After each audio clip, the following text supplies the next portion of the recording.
Hello everyone, welcome back to my YouTube channel entertainment की हब। मैं शिवम शिवास आपका तहे दिल से स्वागत करता हूँ।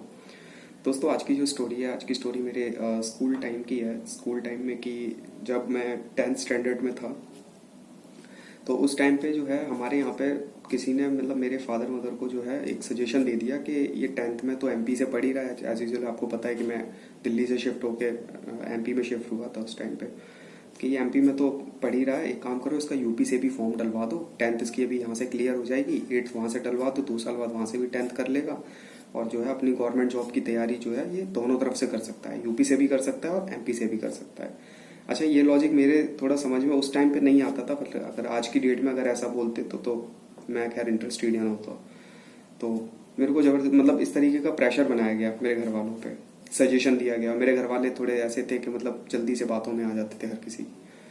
तो उन्होंने कहा हाँ हाँ ठीक है, ये तुम सही कह रहे हो, दोनों तरफ से हो जाएगा, ये ठीक है। तो हमारे यहाँ थोड़ा ना गवर्नमेंट जॉब का चलन बहुत ज़्यादा है। गवर्नमेंट जॉब का चलन इतना ज़्यादा है कि लड़का अगर गवर्नमेंट जॉब में अगर चपरासी की भी नौकरी कर रहा है तो उसको कम से कम 10 से 12-15 लाख रुपए कैश, गाड़ी, फुल सामान, जो भी फर्नीचर वगैरह, एटलीस्ट जो भी मतलब इलेक्ट्रॉनिक्स का सामान जो भी होता है, ये सारा सामान उसको जो है मिल जाएगा उसको, और बढ़िया शादी हो जाएगी। तो मतलब इतना वो पूरी अपनी जॉब से नहीं कमा पाता जितना उसके ससुराल वाले उसको पहले ही दे देते हैं। तो ये थोड़ा सा ज़्यादा हमारे यहाँ का चलन है। तो सबको लगा कि चलो गवर्नमेंट जॉब की दोनों तरफ से तैयारी करेगा तो इसका करवा देते हैं। तो वहाँ पे उन्हीं के ही मतलब जिन्होंने सजेशन दिया था उन्हीं के कोई रिलेशन थे, तो उन्होंने मेरा फॉर्म डलवा दिया यूपी से। एडमिशन हो गया 8th में। उस टाइम पे 8th बोर्ड हुआ करता था, 5th भी बोर्ड हुआ करता था।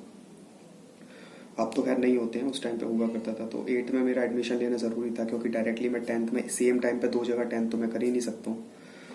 तो इसलिए मैंने 8th में एडमिशन लिया वहाँ पे।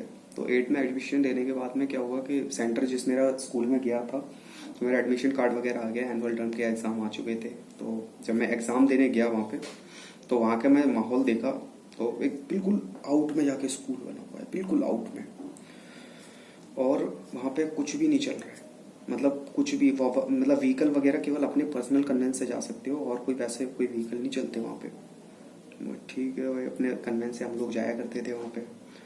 लड़के क्या करते थे, लड़के फरसा जो होता है, फरसा लेके, जो आप शायद नहीं जानते हो, अब मैं तो गांव में रहा हूँ तो मुझे तो पता है, जैसे गेहूं वगैरह काटते हैं इस तरीके का होता है, चांद के शेप में होता है इस तरीके का, और उसको पकड़ के जो है गेहूं वगैरह काटते हैं।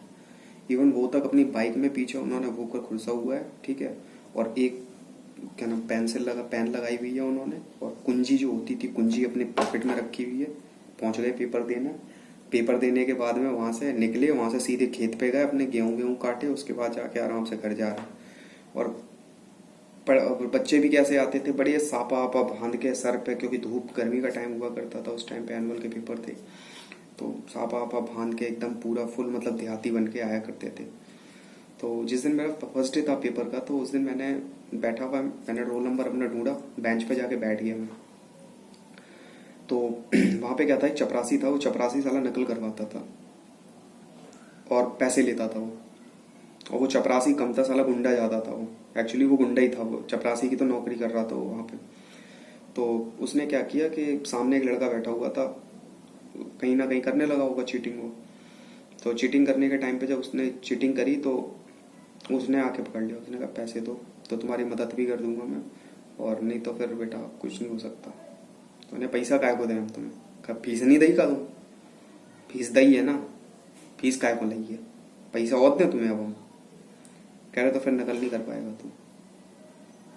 कह रहे नकल काय नहीं करेंगे, दोनों ही नहीं दबने वाले। उस चपरासी ने उसको इतनी खिंचा के थप्पड़ मारा, इतनी जोर से खिंचा के थप्पड़ मारा जिसकी कोई कहने की हद नहीं। और वहां पे जनरली सभी लोग उसको पैसे देते थे, क्योंकि सबको पास होना था। और वो सबकी सीटों पे आता था, जैसे टीचर एक बार पेपर बांट देते हैं, उसके बाद फिर वो आता था सबके पास में। मतलब जो भी अगर तुम्हारे पास है, अगर लिख लिया है तो आएगा। आने के बाद में चुपचाप सीट पे बेंचों पे 500 का नोट जो है रख के आप 500 का नोट दे दो उसको, और बस चुपचाप चला जाता था। वो हर पेपर में 500 का नोट लेता था। उसने जब उस दिन थप्पड़ मार दिया, मैं तो डर गया। मैंने कहा यार इसको तो, इससे तो उलझना बेकार है। मैंने कहा मेरा शहर होता, मैंने कहा मैं तो इसको फिर कुछ ना कुछ करता भी इसका। मैंने कहा यहाँ तो साली मारेंगे पकड़ के। ये तो मैंने कहा ऊपर से स्कूल भी मेरा ऐसा है कि अगर यहाँ से भागते भागते ऑन रोड पे भी जाऊंगा तब भी मेरे को कम से कम ½ घंटा लग जाएगा। तो मैं चुपचाप जो है रख देता था वहाँ पैसे। अच्छा हुआ यूं, लास्ट दिन था पेपर का, लास्ट दिन था, और जिस लड़के को थप्पड़ मारा था उस लड़के ने उस लड़के को देख रखा था, जो आदमी था, जो प्यून था, और फरसा लेके वो उस दिन क्लास नहीं आ गया। और एक हाथ में एक एक ऐसे करके पेन रखा उसने उस पे टेबल पे, और ये रखा फरसा। और जैसे ही वो प्यून आया वैसे ही कह रहा है, आज अगर जाने नकल नहीं करन दई हमें तो हमारे बापू ने कही सारे को मुड़े ही उतार लिया यूं, तू बाद में हम देख लेंगे। तो आज जो हमसे उज्जैगो बा को हम मुड़े ही उतार ले जाएंगे, आज हम आज उज्ज के देखे को। इतना सुना तो वो जो चपरासी था उसने भी सोचा यार लास्ट पेपर है, अगर आज इससे हो जाएगा साला ये मार मूर के चला जाएगा और ऐसा तोड़ देगा, क्या फायदा, जिंदगी खराब कर दे फिर दोबारा ढूंढ तो पाएंगे नहीं इसको।